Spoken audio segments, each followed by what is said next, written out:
Okay, good afternoon, everybody, and welcome to this final plenary session. Thank you very much for muting yourself. Thank you. So again, welcome everybody to this final plenary session. I hope that you enjoyed the working groups that were held in parallel for the last 45 minutes. Now, before jumping into the topic of the plenary, which is how the EU is supporting the transition of the tourism sector, I would like to briefly give the floor to Teresa Caldarola and to Thomas Guillot, so that they can report back very briefly from the working groups to let us know what has been discussed. So let's start with Teresa for a few words. Thank you, Teresa. Thank you, everyone. Welcome to the second session. Well, just to be very short, we have three presentations, one from in Finland, North Karelia. And the main topic was the collaboration between small enterprises. 4 enterprises share their vision, their activities, they host as well. And so they made this project called From Guest House to Guest House Cooperation. And in a long term, because this is started 20 years ago, they overcome a lot of weakness of tourism sector, in particular transportation, and a bigger offer, and also a bigger market. And they make a lot of things together, like transportation, bike, canoe, and so whatsoever, to make a good offer, a unique offer. The second presentation was made by Ramon, Catalonia. It was mainly a collaboration between pharma, public authorities, and all the SMEs along the value chain of food and tourism, and also focus on education. Indeed, they organize a yearly weekend in the farm, and indeed the name of the project is Farm to Farm. And well, this is very, very much focused, as I said before, on education and on the agriculture knowledge, the knowledge of what we eat, and a good gastronomy, a good food, education, let's say, education, and also tourism, food as well. The last one was from Tuscany, where I am here. I'm speaking from Florence, and it was one of the good practice of our Interact project Brand Tour. The name is Val di Chiana Living. Val di Chiana is an area in the south center of Tuscany, and is not well known. Let's say there are only few destinations known, and they haven't a very good marketing activities. So this tour operator, Val di Chiana Living, based on the association of wine, root of wine, so great tourist product, food product as wine, they make together a brand, this brand Val di Chiana Living, that offer all the tourism, offer a complete tour offer. So they include 200 SMEs, very small SMEs, like transportation, guide, hospitality, and so it was financed also by the public, and make a unique communication in big domestic, but as well abroad international market. So it was very useful to have a unique marketing operational activities. Now, just to make a common, what I think these 3 good practice give us a very good idea of the well-living, good cooperation, and good way of living in Europe. And also, they are a good example of soft tools to mitigate in weakness of tourism and to realize sustainability in tourism. Indeed, the first one was related to collaboration from bottom up, small enterprises, but very significant in rural area. The second, and also, I forget, all these good practice was awarded in some way. And this is also one of the way of the soft tools to sustainability or to reach sustainability in tourism sector. The other education, the other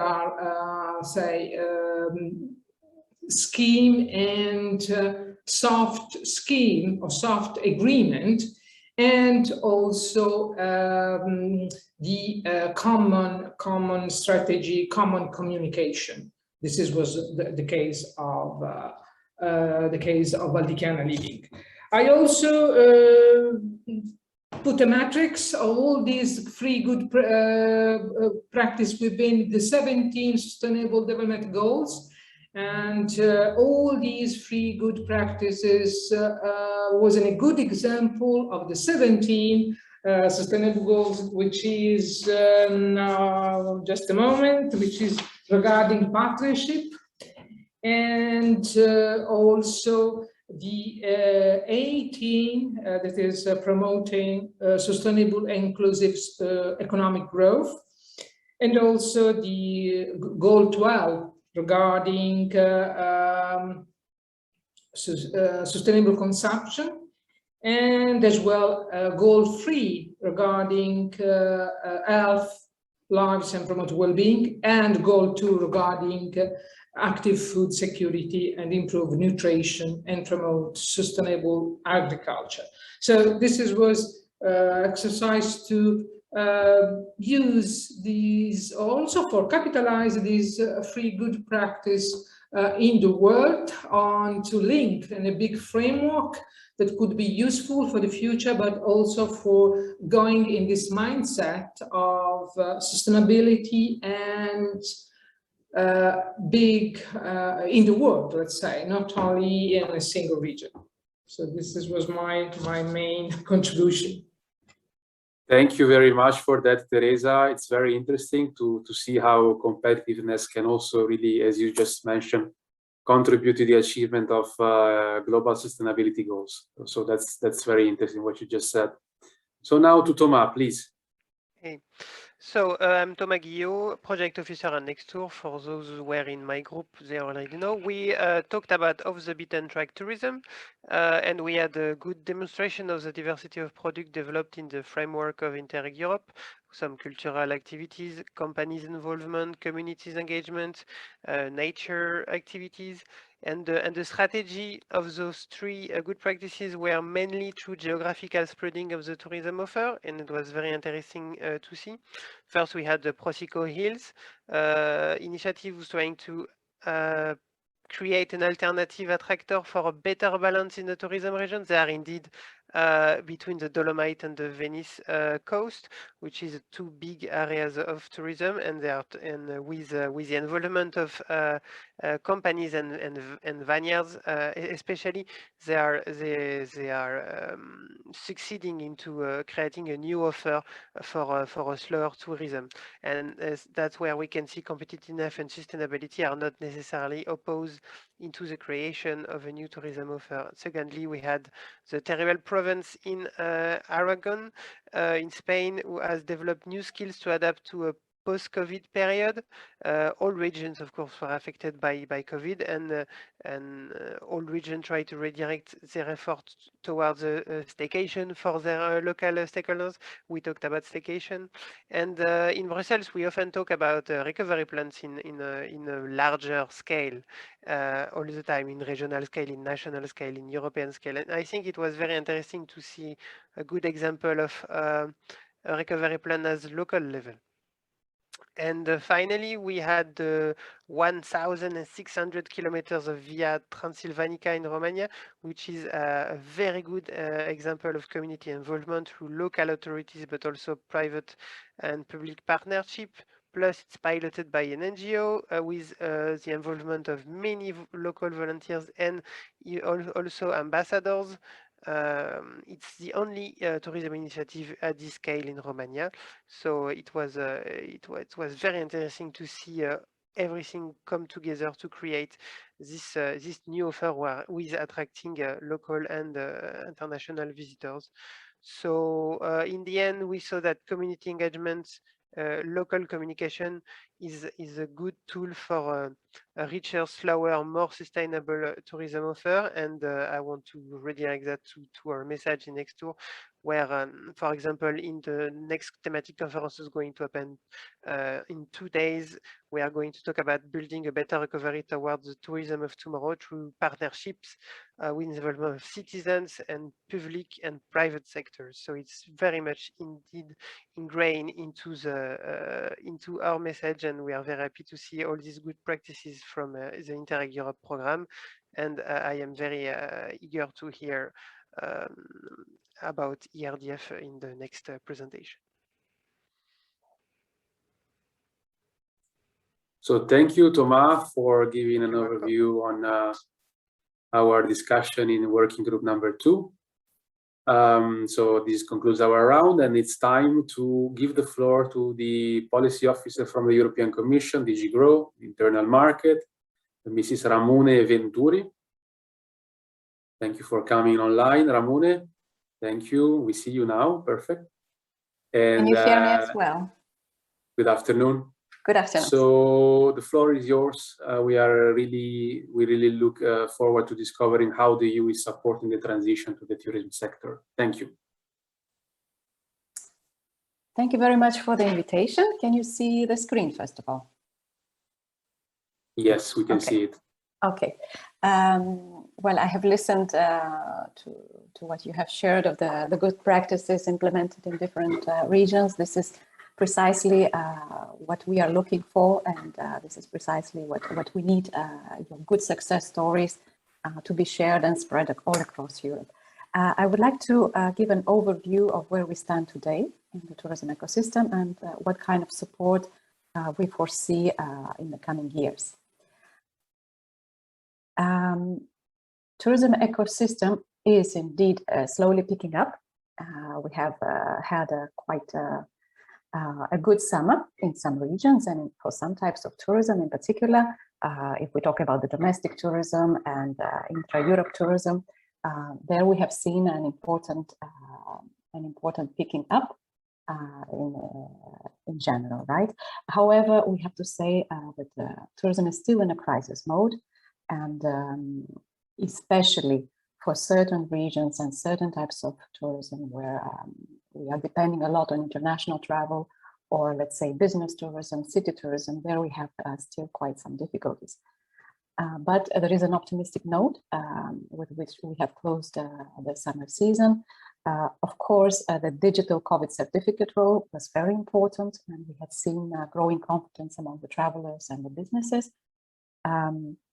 We have seen destinations with the open doors in nature, with the domestic tourism, where it played in particular important role substituting the international travel. So those destinations have thrived a bit better during the summer, and also those destinations that managed to find new markets to substitute international tourism arriving to the destination.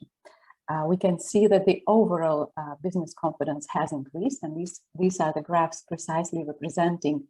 You see a peak, if we can say, from the winter pessimism from the businesses.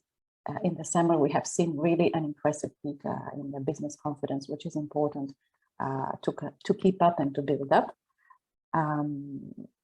However, once again, we know that it will take some years to reach the same levels of tourism as we had in the pre-pandemic years. I would like to call your attention to a study that is coming out, carried out by our colleagues in DG Regio. It is about the regional impacts of COVID in different regions and how they have addressed through their strategies and what kind of lessons we can draw. So a few lessons just to note, well, we have seen analyzing these policy initiatives in different regions. that managing tourism responsibly is, of course, a priority in most of the strategies. And this has been indeed reflected very well all across the analysis. It is clear that we have to reflect on the value of tourism for the local and regional economies, and this has been obvious in the COVID crisis.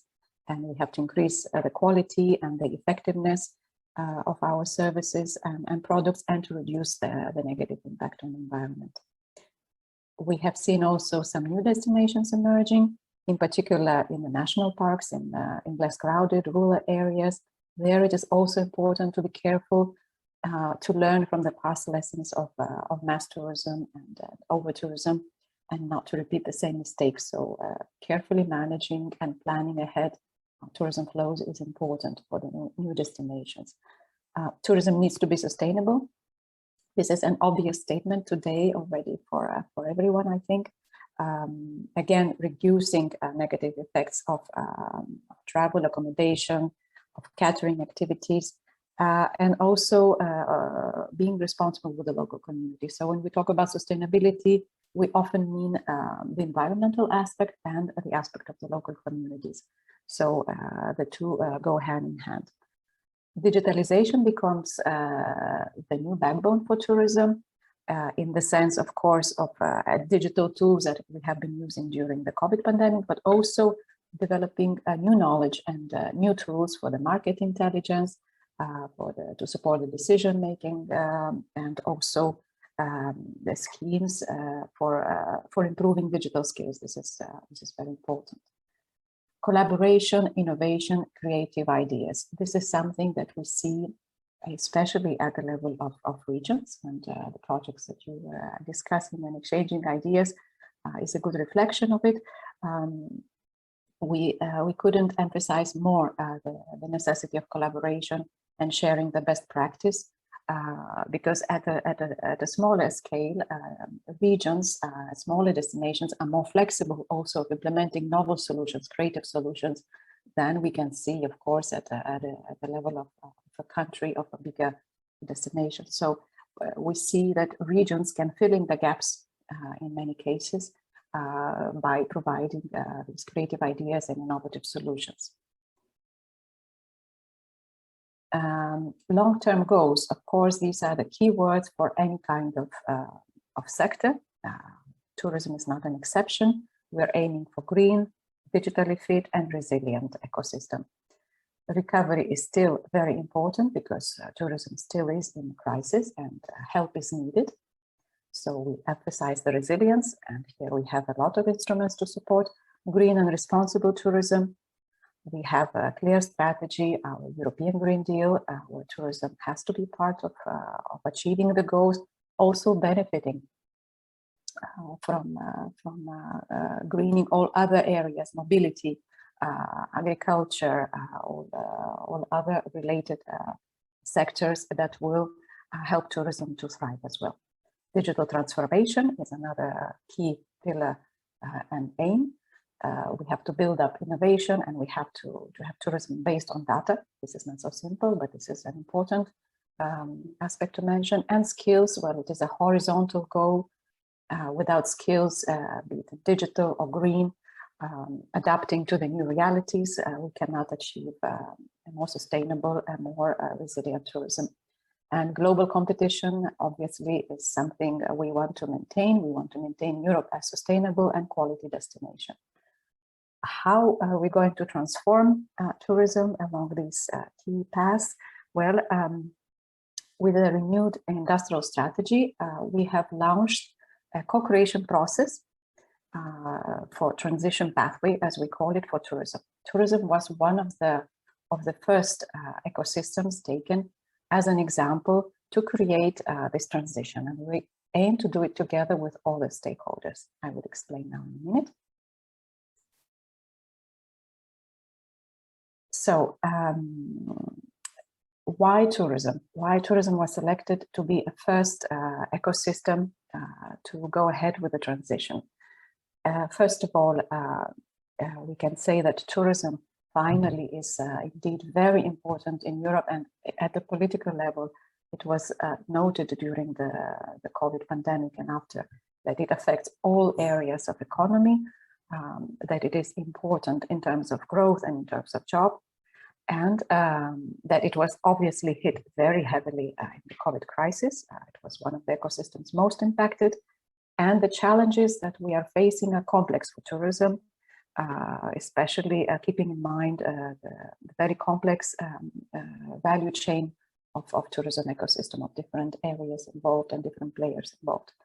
Now, the aim is, of course, to build back better, to become more resilient, to become more strong, along the twin transition of sustainability and digital.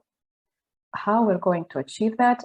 Well, we need help and opinions and ideas of all the stakeholders.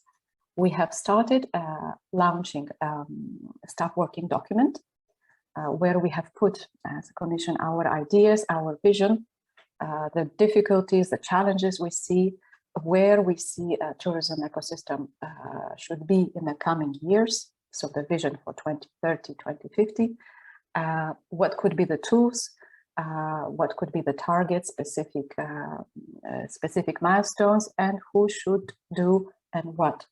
It is very important to share the burden of the responsibility among all the stakeholders and clearly define how we're going to commit and engage in this process. So this is ideas, let's say, of how we see, and we have launched this paper for the stakeholders to reflect. We had an online survey that has finished on the 15th of September, so a while ago. And we have seen also some regions have replied, have been active in the survey. We're very happy for that. So with this survey, we aim to have concrete ideas from the stakeholders how we can build better. Of course, we do not have a complete vision, and this is a process that will take some years. So again, this is a bit of a graph to illustrate how we structured this transition pathway, this document. We see concrete issues or concrete challenges, and then the roles and actions for the stakeholders to support this transition, so including Commission, regions, industry, etc., and a concrete output scenarios for 2030 with objectives to consider. And we have received, I think, 178, maybe more, contributions from all types of stakeholders. We will continue with this consultation in the coming month. This is an example on sustainability, you know, how we see different areas of intervention and different challenges to be addressed. So in the coming month, in October, we will have workshops. We will take as a basis the input that we received in the survey, and also we will be consulting stakeholders through the Parliament, through the Committee of Regions, the Member States, of course, our stakeholders in all areas. The workshops will be shaped in 2 weeks. There is a first round in the beginning of October, and then at the end of October. We hope to have a finalized document, a finalized concrete set of ideas, a roadmap, which we aim to present in our informal tourism ministerial meeting in November. And the idea is to have a final agreed document end of this year, which will feed in what we call in the beginning of next year, European Agenda for Tourism. European Agenda for Tourism, this is a pathway how we want to go ahead in the coming decades, how we want to transition. Yes, this is what I've explained. And how is Europe supporting this transition? The enabling framework from the perspective of the Commission is quite important. We have the recovery plans. We have the other programs under multi-annual financial perspective, you know, of course, the ERDF support, but there are many, many others. We have launched a guide on EU funding for tourism. It's an interactive online guide for the businesses, for all the beneficiaries to consult and find a tailored support by different types of financial tools available in the EU. If we talk about the recovery plans, we have received, the Commission has received almost all proposals from member states. There are some countries that have foreseen a separate model for tourism, to support tourism. Others are foreseeing some measures connected to tourism. There are also many horizontal measures that will be impacting and supporting tourism. So not necessarily a tourism dedicated measure is in every recovery plan of the country. However, this will be a very important financial push for a tourism ecosystem to recover and to build better in between transition. Now, these are a few slides that my colleagues in DG Regio asked to share. This is important for you in Interreg community. Tourism is indeed very relevant in Interreg, stays also relevant in the coming years, in the coming financial perspective, because it is linked to the territories, because it is multidimensional, it is long-term, and it requires the involvement of local authorities and all stakeholders. Tourism can be well supported with a structured macro-regional approach. I'm sure you know that. And it can be as a separate priority area in the macro-regional strategies in different types of, different forms of funding. So through Interreg, through mainstream, or through other funds as well. You can see this is probably disturbing a bit. So the support in ERDF can be possible for tourism under all priority objectives. We have 5 of them, as long as they're linked to the intervention logic. If we take the first priority objective, so the link there is, of course, that the actions have to be innovative, because here we're talking about innovation, and they contribute to the development of SMEs.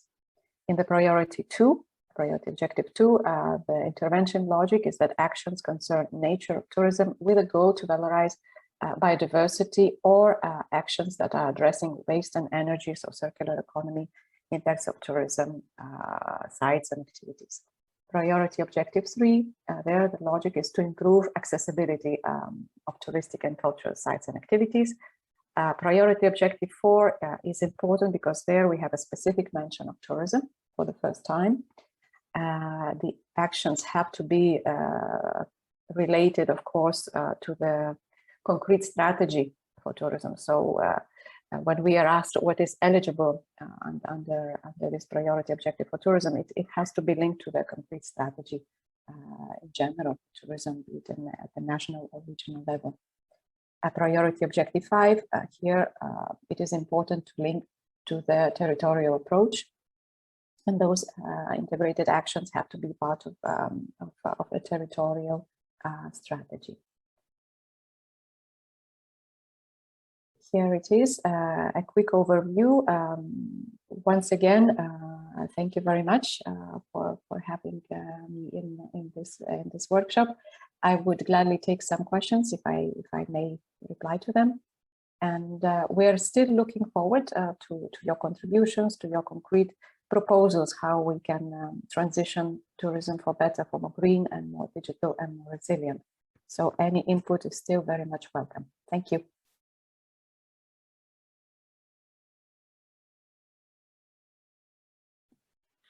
Well, thank you very much for your very comprehensive presentation. It was certainly very interesting.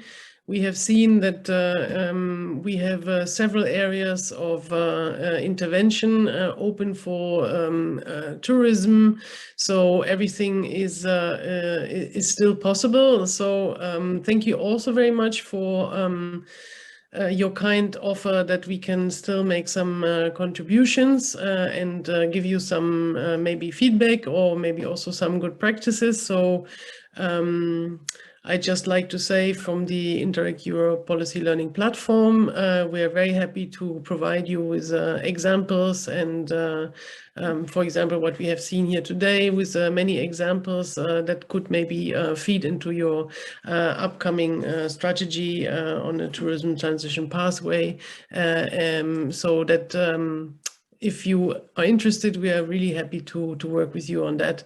And certainly also other participants can come forward.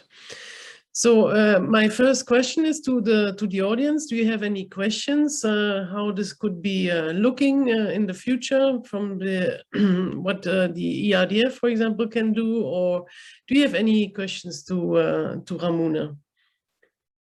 We have one from George, which is asking if you're considering or including in the strategy, in the forthcoming strategy, some new tourism trends like space tourism or metaverse tourism. And then there's an abbreviation, which unfortunately I don't understand, which is VR tourism. Virtual reality. Virtual reality tourism. Thank you very much. So that is a question to Ramona. Do you include these kind of new trends? So when we talk about the pathway for tourism, I mean, we talk about the whole ecosystem tourism, and nothing is excluded there. So we talk about the business tourism, we talk about entertainment tourism, virtual reality is of course part of the tourism. Space tourism, that's well, that's quite ambitious. We haven't we have been actually talking among the colleagues, but it's not reflected as part of the ecosystem. Why not? Why not? It's up to you to propose. It's just to say that it is when we talk about it, it's what we define in the industrial strategy, the ecosystem with all its sectors and all its value chain. Yes, so this is it's quite diverse. Thank you very much. We also have a question if we can share your presentation, and I would like to add to this. There was also a lot of interest in the study that you've mentioned from DG Regio. We understand that it's maybe not yet released, but maybe we can make a special little news article about the release of that strategy. So yes, the study is indeed still the draft report, if we can say so, where the conclusions that I presented are already clear and they will remain. The study itself should be available very soon. So I will liaise with my colleagues in DG Regio and share that with you. And I'm sure you can follow us on DG Regio pages. You will see that it's quite an interesting study. Thank you. I think we can share your presentation, right? Yes. Thank you. So do we have more questions? Yeah. Yes, Elisa, please go ahead.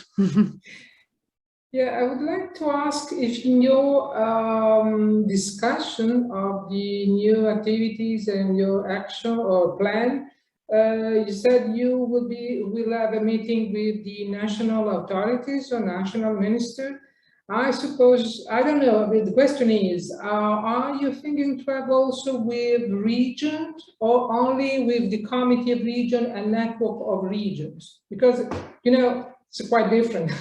Thank you. So if we talk about the member states, you know, we have a setup that is Tourism Advisory Council. We have regular meetings with them. We have tourism authorities represented there at the national level. We do have an intention to discuss with the Committee of Regions. We discuss with them regularly. So there, I hope you are well represented, and I invite you to be active in this forum. I mean, we have received input through the survey through many regions. There is Nextour, that is quite a wide network of many regions that has contributed. So now the moment is for us to analyze together with the experts this input. Based on this input, we will shape the workshops. We will send the invitations for some stakeholders to participate on those workshops. Those workshops will go deeper into the conclusions that we have found in the survey, and also other input that we have received. So it's not exclusively the workshops that will be shaping, let's say, the conclusion. So we'll have opportunities to discuss with the regions, I think, in particular through the Committee of Regions. But also this conversation is very useful for us. So if you have concrete proposals, interesting proposals to submit how we can transition tourism, please feel free to send. We will take this into our analysis. We want to be as inclusive as possible to have all opinions on board. Well, I put this question because in many regions, as you know, in Europe, regions have the authority of making laws and regulation in tourism sector. This is the case of Italy, but also in Spain, I don't know in France, but in many regions, in many states, member states. So that's why, and I know the work of Nextur and also the Committee of Region, but what happens that sometimes you just receive some information, but still, it would be nice to have some words also or take part more actively. Anyway, thank you for your answer. Thank you very much. Do we have more questions to Ramona?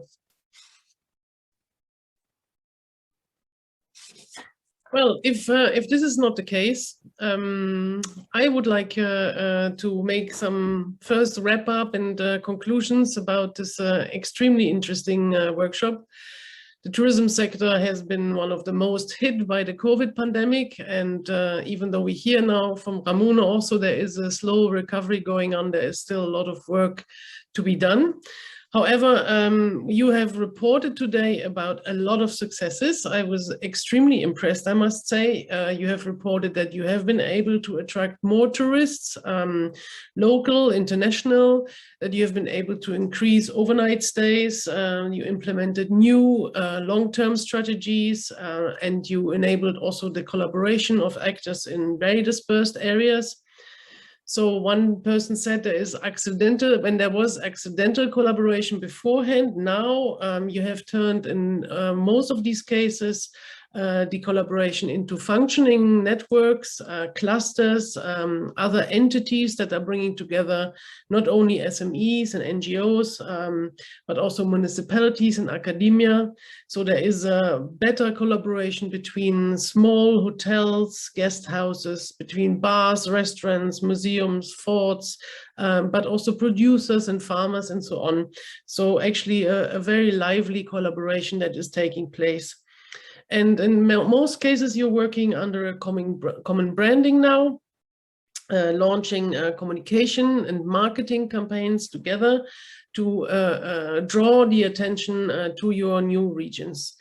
Meaning that you're actually creating really new alternatives to the hotspots of tourism by offering open air tourism, by offering slow down tourism that enables people to enjoy more and valorize more nature and cultural heritage that is existing, also the rural environment, and which is of course especially appreciated during these COVID times. You've also reported about a lot of alternative modes of transport, ranging from, of course, the hiking and the biking, to horseback riding, to boats and canoes and all these different alternatives. And you offered a lot of possibilities to experience the local food, of course, also the local wine and the Prosecco. So these kind of things have been brought forward and make a lot of the attraction of the regions which you can experience.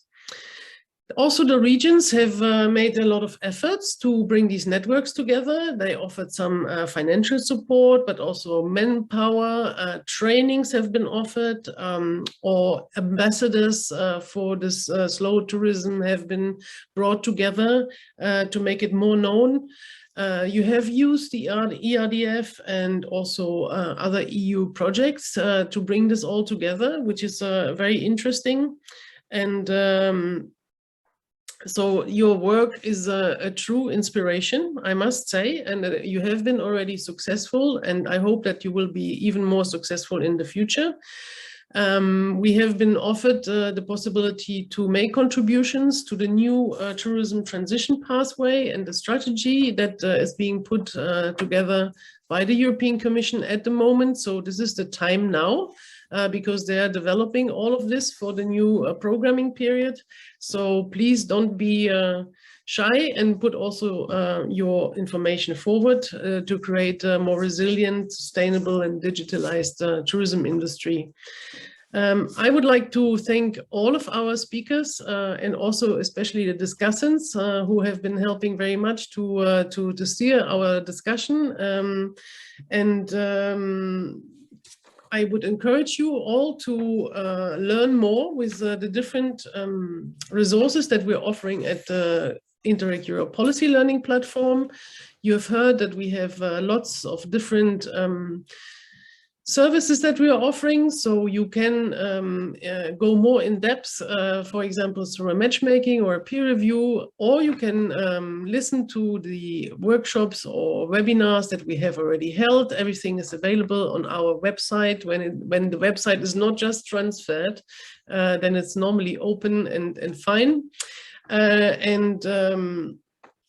So if you are interested, please don't hesitate to be in touch. We have also some workshops, interesting activities coming up, which Luc might share again. That would be really kind. So we have upcoming events that you can directly look into. A workshop on scaling up European SMEs, which is taking place on the 27th of September, organized by our colleagues, which are working on SME competitiveness. And we also have 2 workshops coming up on our side. So one is on green policy challenges in maritime regions. So we have a joint webinar here with the Interact Knowledge of the Seas network. And we also bring out some new information on cultural heritage and mountain regions in the form of a policy brief, which would be coming out soon, and a webinar on the 9th of November. So don't hesitate to register for that. So any more questions you're having, you can send to us the information that will be treated and we will answer to you. We have now the possibility for a policy help desk. Some people have registered for that. We have decided not to have a break now, but they go directly into these policy help desks. So for those that have registered, please stay on board. You will be automatically distributed to the rooms and to the people. And with that, I would like to say a big thank you also to the colleagues, to Marco Citelli, to Mart Veliste, and to Luc Schmerber for all their work. And of course, as always, a great thank you to Eugenie, who has been making the technical feasibility of all of this happening, and also posted a lot of interesting information in the chat so people can access everything. So thank you very much from my side. Take care, stay safe, and see you soon in one of our next events. Bye-bye. Bye. Thank you. Thank you. Bye-bye. Bye-bye. Thank you very much. Bye-bye. Thank you all.